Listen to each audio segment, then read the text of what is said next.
இந்த வாய்ப்பை எங்களுக்காண்டி கொடுத்ததுக்கு ரொம்ப ரொம்ப தேங்க்ஸ்னா உங்களை நான் என்னைக்குமே மறக்கவே மாட்டேன். நீங்க கிடைச்சது எங்களுக்கு ஒரு அற்புதம், ஒரு அதிசயம், ஒரு புதையல். உங்களுக்கு தேங்க்ஸ் சொல்லிக்கிறேன். நீ வந்து நிறைய பேரு அடிக்ட் ஆகிருப்பாங்க நிறைய விஷயத்துல, அவங்கள திருத்தக்காண்டி நன்றி சொல்லிக்கிறேன். நீ எப்படி என்ன பண்ண? நான் வந்து நிறைய விஷயத்துல எங்க அப்பா அம்மா சொல்றதை கேட்க மாட்டேன். இனிமேல இருந்து கேட்கலான்னு ஒரு இதுல. ரொம்ப நன்றி. என் ஃப்ரெண்ட்ஸ் நீங்களும் தெரிஞ்சுங்க இந்த மாதிரி. சூப்பர். அவங்கள அதாவது அப்ப டீம் ஒர்க் சொன்னேன் இல்லையா? நம்ம மட்டும் பண்றது நம்ம மட்டும் பண்ண சுயநலம். நீ திருந்திரியாது அவனுக்கு தேவையில்லை. ஒரு வார்த்தை வந்துச்சு பார்த்தா என் ஃப்ரெண்ட்ஸ் நீங்களும் தெரிஞ்சுறீங்க. திருமணம் ஒரு கிளாப் பண்ணுங்க. இந்த ப்ரோக்ராம் நடத்தி கொடுத்ததுக்கு ரொம்ப தேங்க்ஸ்னா. எவ்வளவோ கஷ்டப்பட்டிருக்கேன் எங்க அப்பா அம்மாவை. ஆனா இந்த நொடியில இருந்து நான் சொல்றேன், காலையில கூட எங்க அம்மா திட்டினாங்க. அப்பா கூட நினைச்சியோ இப்படி திட்டுறாங்களே.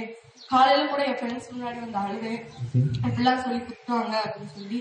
ஆனா இப்ப இருந்து அதை வந்து புரிஞ்சுக்கிறேன், எதுக்காண்டி நம்மளை திட்டுறாங்க, ஏன் நம்ம முன்னேறதுக்காண்டி மட்டும்தான் திட்டுறாங்க. அதை நான் உணர்ந்து இனிமே எங்க அப்பா அம்மா திட்டினாலுமே நான் வந்து அதை வந்து என்னோட எய்ம் காண்டிதான் திட்டுறாங்க அப்படின்றத நினைச்சு நான் இந்த நொடியில இருந்து எங்க அம்மா அப்பா 2 பேருமே திட்டினாலும் அவங்க திட்டுறதுக்கு மரியாதை கொடுத்து அந்த திட்டை இனி நம்மளால வாங்க முடியாது அப்படின்றத எண்ணி அவங்கள வந்து நான் என் கடவுளுக்கும் மேலாதான் நான் மதிப்பேன்.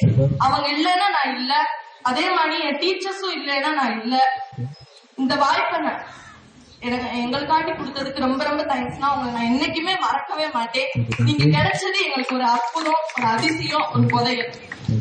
அதே மாதிரி என் ஃப்ரெண்ட்ஸும் எல்லாருமே அவங்க அப்பா அம்மா மதிக்கணும், கண்டிப்பா டீச்சர்ஸ் சொல்றத கேட்கணும். எங்களோட ஃப்ரெண்ட்ஸ் எல்லாருமே வந்து நல்லா படிக்கணும், அவங்க நினைச்சதை வந்து அச்சீவ் பண்ணணும். கண்டிப்பா யாருமே அப்பா அம்மா மட்டும் மதிக்காம இருக்காதீங்க. மதிக்காம இருந்தீங்கன்னா அது வந்து வாழ்க்கையில வந்து எப்படி சொல்றது அப்படின்றது தெரியல.